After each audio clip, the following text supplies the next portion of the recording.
Morning,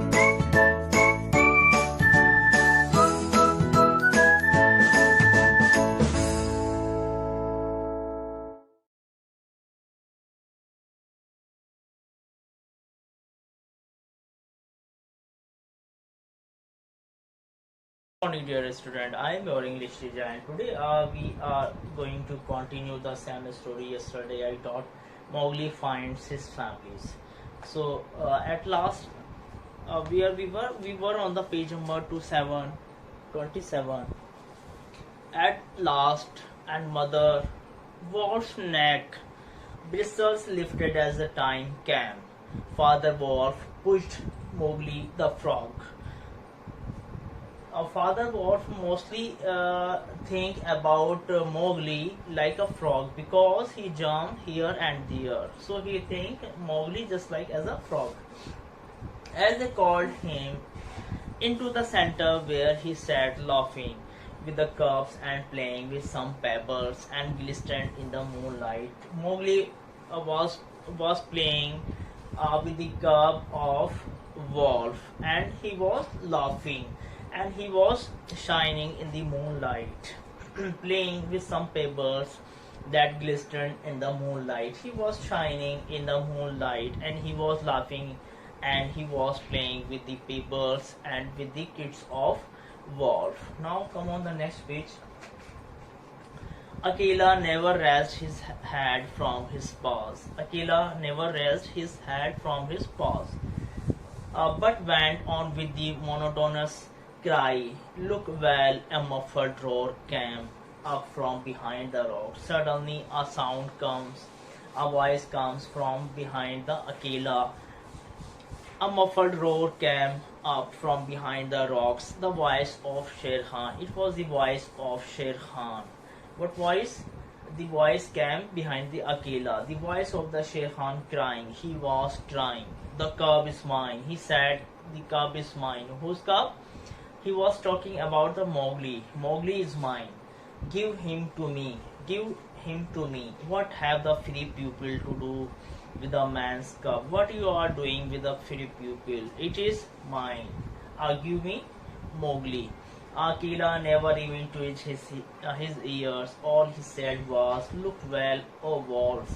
What have the free pupil to do with the orders of any? Save the free pupil, look well. There was a chorus of deep growls, and a young wolf in his fourth year plunged back.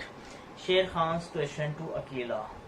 What have the free people to do with a man's cup? If a person is free, it does not mean that it is your property. Now the law of the jungle lays down that if there is any dispute as to right of a cub to be accepted by the pack, he must be spoken for by at least two members of the pack who are not his father or mother. Who speaks for this? Who speaks for this? Asked Akela. Akela asked. Among the free people he speaks. He said, who are free? They told me this. There was no answer, and Mother Wolf got ready for what she knew would be her last fight. We shall not give back to Mowgli to Sher Khan if there is any fight, so we know that it will be a last fight of ours. Then the only other creature who is allowed at the pack council, Baloo. Baloo is the only animal who gave the permission to live in pack. The sleepy brown bear who teaches the wolf cubs the law of jungle, who can come and go when he please because he eats nuts and roots. What he eats, Baloo? Baloo eats only nuts and honey. Rose upon his hind quarter and grunted. The man's cub, the man's cub. He said, the man's cub, the man's cub. He said, I speak for the man's cub.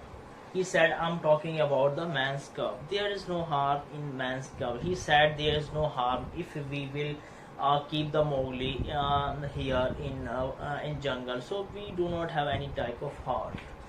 There is no harm in a man's cub. I have no gift of words. I do not have words to say any words, but I speak the truth. I always speak the truth. Let him run with the pack and be entered with the others. If you do not want to keep Mowgli here in jungle, so let him run with the pack and be entered with the others, and he will join the others. I myself will teach him. If you want that Mowgli will stay here, so no problem. I will teach him.